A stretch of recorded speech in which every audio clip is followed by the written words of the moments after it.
She's already on her knees when the gates open. Hippodrome of Constantinople, summer, midday heat.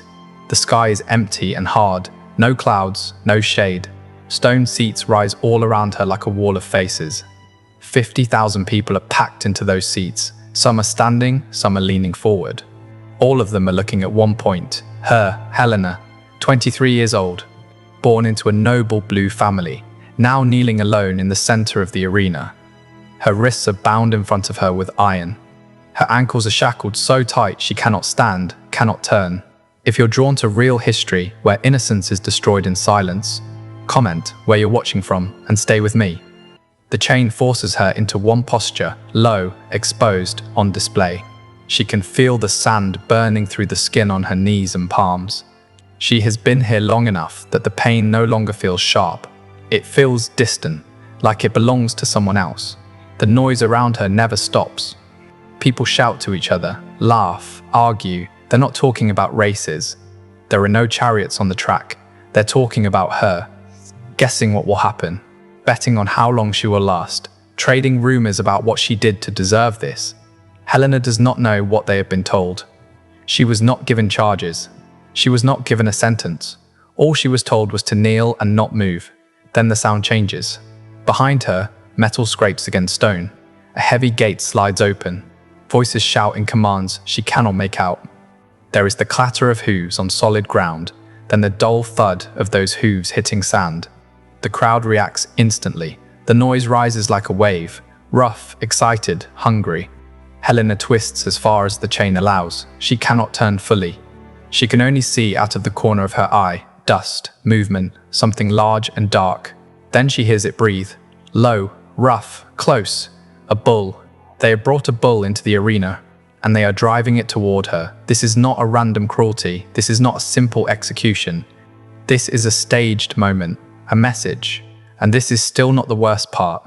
The bull walks slowly, deliberate steps, guided by handlers with ropes and poles. It is not charging, it is not confused. It is calm. The handlers keep it just far enough away that Helena can't feel it yet, only hear it, only imagine it. The crowd starts to chant now, not for her, for the moment they paid to see. Helena's breath comes in short bursts, her shoulders shake.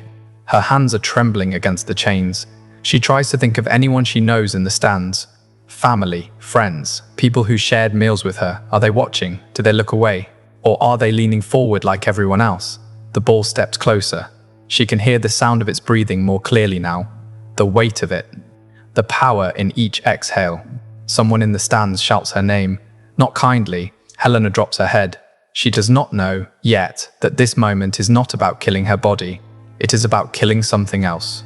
Her name, her standing, whatever future she might have had. She does not know that other people have already died in this arena this week. She does not know that the men watching from the shaded imperial boxes above believe this is the safest way to control a city. She only knows this. The bull is behind her now, close enough that she can feel the heat of its presence, though it has not touched her, and nobody moves to stop any of it. This is not the moment when things went wrong. This is the moment when the system worked exactly as designed. To understand why Helena is here, you have to understand what this place really is. The Hippodrome was built to look like entertainment, 400 meters of track, stone seating for tens of thousands. An ornate imperial box, the Kathisma, where the emperor and his court sat above everyone else. On race days, the arena was full of color. Blue and green banners, chariots painted with symbols, drivers treated like celebrities. But under the surface, something else was happening. Beneath the sand, there were corridors and chambers, storage rooms holding cells, hidden passageways that allowed guards to move people in and out without the crowd seeing. The Hippodrome was not only an arena, it was infrastructure, a place where the emperor could look down and see the entire city gathered in one space. A place where loyalty could be measured by where people sat, what colors they wore, how loudly they cheered. A place where obedience could be rewarded publicly, and where disobedience could be punished just as publicly. What you were watching happen to Helena did not begin with her arrest, it began with the factions. In Byzantine Constantinople, people were not just citizens, they were blue or green.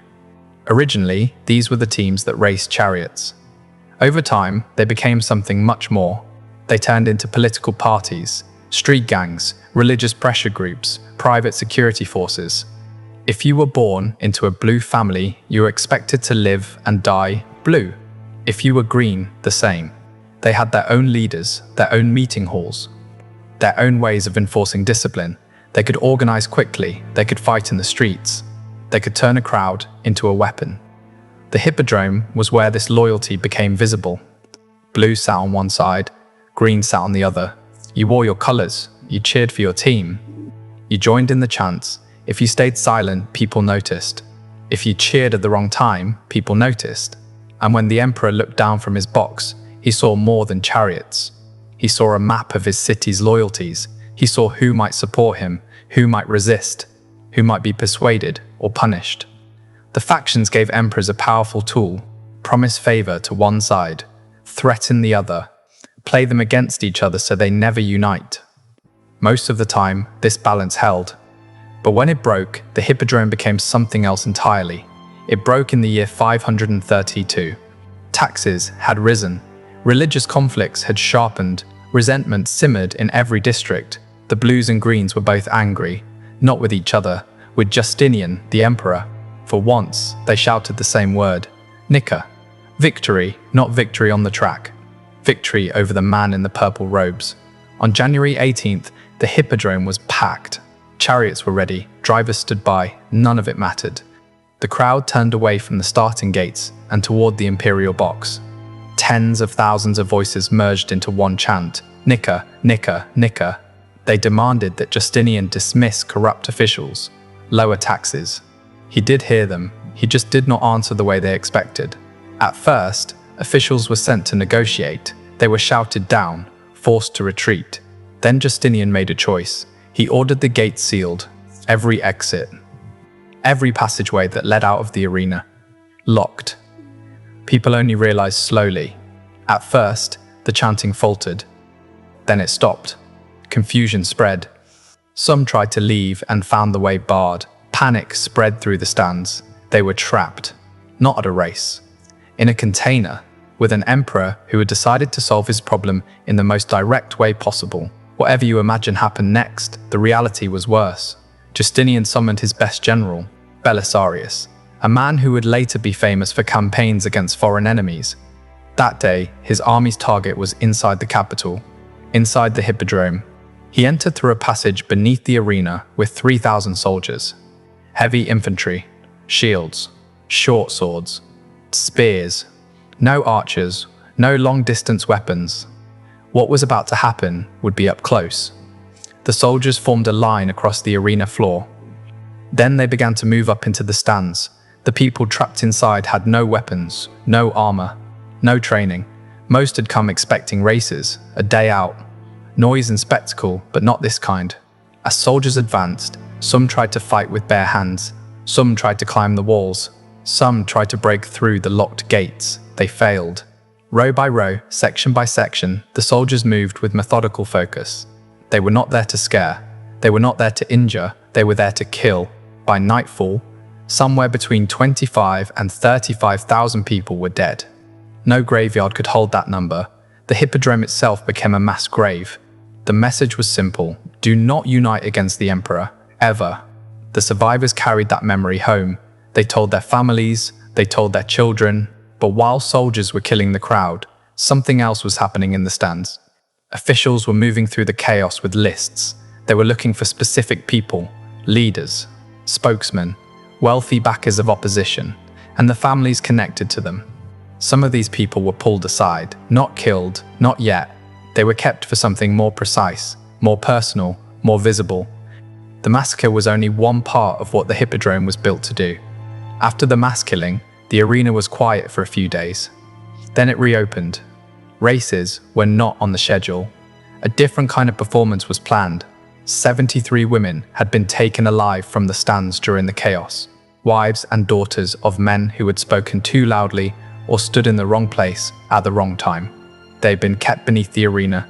No proper beds, no privacy, little food, less water. By the time they were brought up, they were weak. That was intentional. The crowd that day was smaller, around 10,000, but those 10,000 had been chosen. They were loyal, they were influential, they would repeat what they saw. The women were marched out through the gates. 4 days earlier, many of them had watched the riots from the best seats, wearing fine clothing. Now they wore rough garments. Their hair had been hacked short or shaved, faces bruised, eyes red from lack of sleep. They were paraded around the track in a line. Guards walked on either side. A herald announced their names and supposed crimes, supporting treason, encouraging rebellion. Failing in proper obedience, the crowd was urged to respond. They shouted insults. They threw what they had, rotten food, clods of dirt, whatever could sting without leaving obvious permanent marks. The women were forced to complete the entire circuit of the track, 400 meters. If any fell, they were pulled back to their feet. They were not allowed to shield their faces, not allowed to speak, not allowed to look away. At the end, they were brought to the center of the arena and made to kneel. Their sentences were read: exile, confiscation of property, loss of status. They lived, but the people in the stands did not remember them as living people. They remembered them as examples. This is what happens to women who stand too close to the wrong men, who fail to keep their place, who are present when power is challenged. Their families lost more than land. They lost a future. You are watching the same process being applied to Helena. Her punishment is not about blood. It is about erasure. The Nika massacre changed something in Constantinople. The Hippodrome did not go back to being just a racetrack. It proved how effective a single public space could be for controlling an entire population. From then on, it became one of the empire's main stages for political punishment. Some of these punishments were quick, blinding, for example. The Byzantines used blinding as a way to remove rivals without killing them. If a man could not see, he could not lead armies, he could not read documents. He could not sit confidently in the imperial box and look down at the people below. But he could walk through the city as a warning. People would see him and remember. Romanos IV, a former emperor, is one of the most famous cases. After military defeat and political betrayal, he was brought to the Hippodrome. The crowd gathered to see what would be done.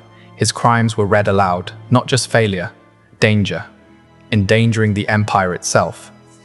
Then his site was taken, not in a hidden room, not in private, in front of people who understood that they could be next if they backed the wrong man. The accounts do not linger on every detail. They do not have to. Everyone present knew what it meant to watch a man walk into the arena one way and be led out another. Alive, but reduced. Blinding was efficient. The methods developed in the Hippodrome went further. Sometimes, chariots themselves became tools of punishment, not for winning races, for ending lives. A rebel or assassin might be tied behind a chariot instead of seated inside it. Arms bound, legs secured, then the horses would be driven around the track, not at full racing speed. Slower, slow enough for everyone in the stands to see the body jerk with each movement. Slow enough for the punishment to last. People knew what sand and stone could do to a human body dragged across them. The point was not to surprise the crowd. It was to show exactly what happened to those who challenged power. Word of such executions traveled quickly. You did not need to see one to picture it. You only had to hear the way survivors talked about them, carefully, quietly. Helena grew up hearing stories like these. They were meant to keep her far away from politics. They did not. Not all spectacles involved blood. Many focused on public humiliation, especially when the target was a woman of status. Execution could create a martyr. Humiliation broke people without giving them anything heroic to cling to. The ritual called the procession of shame followed a pattern. A noblewoman might be accused of adultery, or suspected of witchcraft, or simply be connected to the wrong faction. She would be arrested, held below the arena, and stripped of everything that marked her rank. Her elaborate hairstyle cut off, her fine clothing replaced with something plain and rough. Her jewelry removed. Then she would be brought into the Hippodrome, not during an empty afternoon. During a day when people were already gathered, she would walk the circuit of the track while her name and supposed offense were shouted out. The crowd was encouraged to jeer, to insult, to laugh, to point. At the end, like the women after the Nika riots, she would kneel in the sand. Her sentence might be exile or confinement to a convent, rarely execution.